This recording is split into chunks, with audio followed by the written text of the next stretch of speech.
My name is Fred Sande Mugisha. I am a teacher leader with the Teach for Uganda Leadership Fellowship Program.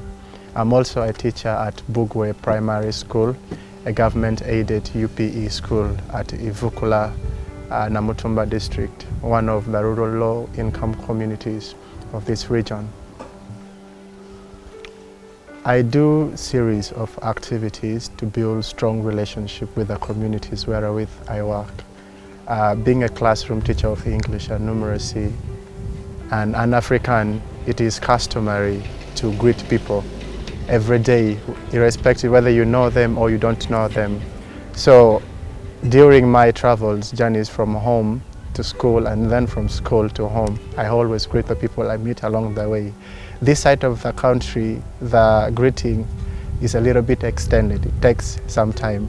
So initially it used to be nagging because it would waste a lot of time. Then with the time, I began to embrace it as a tool to get to know people better. Also, I actively take part in the community functions such as weddings, church gatherings, and even funerals. In the African context, funerals does not require invitation. As long as you've heard someone has lost a loved one, it is okay for you to go and show your support emotionally or financially. It is through these gatherings that people see your intention and they begin to open up to you. They allow you to take a peek inside of them. I also do home visits for the learners wherewith I work, the learners entrusted to my care. I visit them at their places of residence in the villages that surround this community. I do this in order to have conversations with the parents, custodians, or guardians in the hope that they would play an active role in the education of their children. In so doing, I have realized that people often open up more than you would expect them to, and you get to know them. So it builds that trust between me and then the community. The neighbors that see me visiting these homesteads, they also kind of get to know you immediately because you'll have to introduce yourself.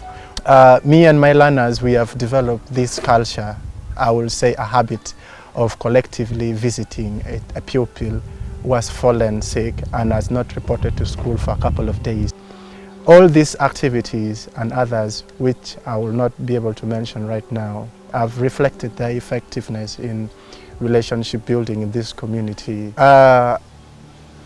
Initially, when I first came to this location for the fellowship, the challenges I registered, such as resistance and resentment, price discrimination, among others from the community, was as a result of one major problem: language barrier. I would say, however, that there are certain challenges that do not relate to language barrier. They are quite independent. For example, the long distances I would have to travel to go to get water, the long distances to the market, the long distances from my place of abode to the school. Also, during planting seasons and harvesting seasons, there is a big challenge. There was, I would say was, because we've worked on it, there was a big challenge of learner absenteeism in the class, whereby you will find that learners are remaining home to help with the garden work. The challenge of language barrier, I have been and still is solving it through a newfound love for the local languages. I say local languages because there are quite a number here. As for the long distances to the school, I'll have to wake up earlier than I would so that I would travel. In most cases, I prefer to put myself in the situations of my learners because they have to foot every day to this school. So I also wake up very early in the morning and foot to the school.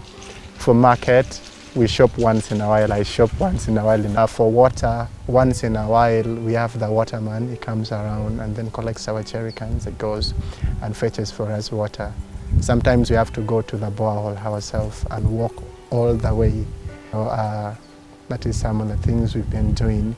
Regarding the learner absenteeism, as I initially said, I've organized with my co-fellow, Solom, 2 successive back-to-school stay in school campaigns, whereby we talk with the parents and the local leaders about the importance of education to these children, the multiplier effect, And most of them have been receptive, and I have seen them taking an active role in playing, their role in the education of their children.